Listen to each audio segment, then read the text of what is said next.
Comment réaliser un radier? Le radier permet de supporter un ouvrage et d'en assurer la liaison avec le sol. Cette technique repose sur une fondation superficielle peu profonde couvrant l'ensemble de la construction. Le dimensionnement et les caractéristiques de l'ouvrage seront définis par l'étude béton du projet. En plus de la boîte à outils traditionnelle, il nous faut un laser, une pelle, un râteau, une règle, une cisaille, une disqueuse métal, des banches manuportables, un vibreur et un pulvérisateur. Côté matériaux, on vérifie que tout est bien sur le chantier. Les armatures, le treillis, les cales d'armature, des cales de treillis, du béton et du produit de cure. Pour votre sécurité, n'oubliez pas les gants, le casque, les lunettes, les protections auditives et les chaussures de sécurité. Première étape, l'implantation. Commencez par vérifier l'altimétrie de votre fond de forme. Au besoin, rectifiez. Tracez au sol l'emplacement de votre radier en prévoyant une marge de 50 cm pour le béton de propreté. Pour cela, tendez votre cordeau entre les chaises d'implantation en vous servant des pointes de repère du radier. À l'aide d'une règle et d'un niveau, reportez l'axe de votre cordeau au sol. Ajoutez les 50 cm de débord de votre béton de propreté, puis tracez votre délimitation à la bombe. Deuxième étape, mise hors gel. Dans certaines conditions, une mise hors gel de votre radier est nécessaire. Pour cela, terrassez une bêche périphérique selon les dimensions prévues par l'étude béton. Troisième étape, le béton de propreté.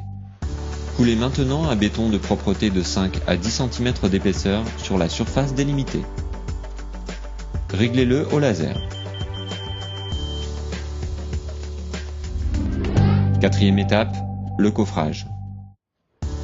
Repérez maintenant l'emplacement de votre radier sur le béton sec à partir des chaises d'implantation. Tracez-le au cordeau à tracer. Préparez maintenant vos banches manuportables. Nettoyez-les puis pulvérisez de l'huile de décoffrage. Le long du tracé, fixez des talonnettes sur le béton et placez vos banches en butée. Fixez-les entre elles à l'aide des accessoires fournis. Bloquez-les du côté extérieur. Réglez l'aplomb puis installez des jambes de force.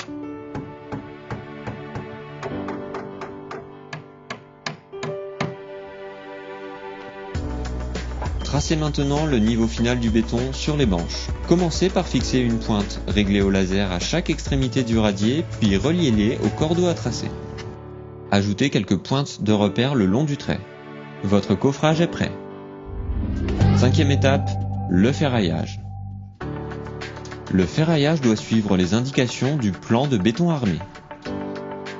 Afin de garantir le bon recouvrement des armatures, commencez par poser des cales de treillis régulièrement espacées.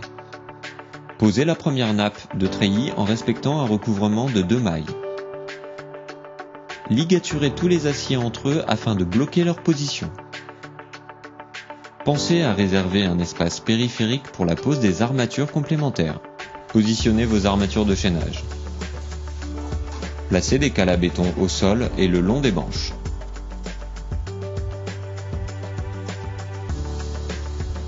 Fixez les équerres de liaison d'angle et les armatures de poteau.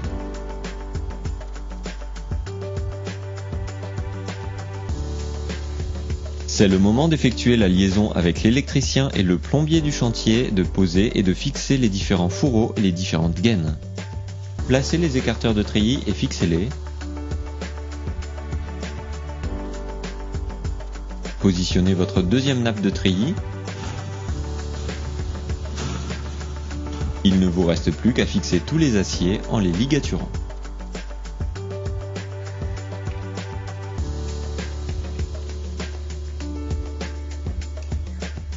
Le ferraillage est prêt.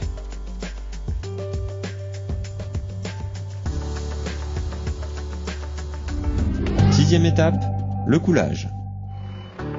Vous pouvez maintenant couler le béton.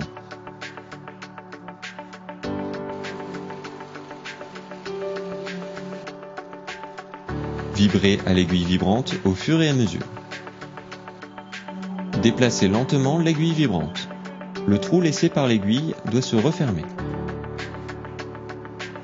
N'utilisez pas l'aiguille vibrante pour déplacer le béton.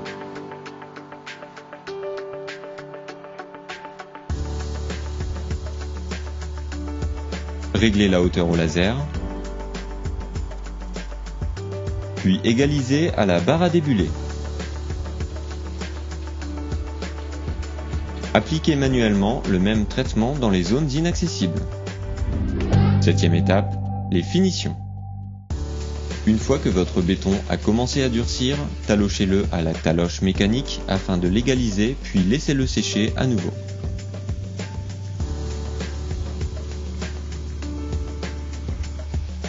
Lorsque l'aspect du béton commence à se matifier, passez une deuxième fois l'hélicoptère jusqu'au lissage de la surface.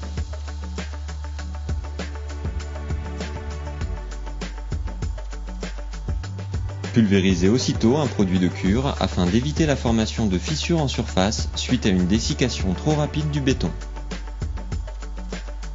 Attendez le lendemain pour décoffrer votre radier. Maintenant, c'est à vous de jouer.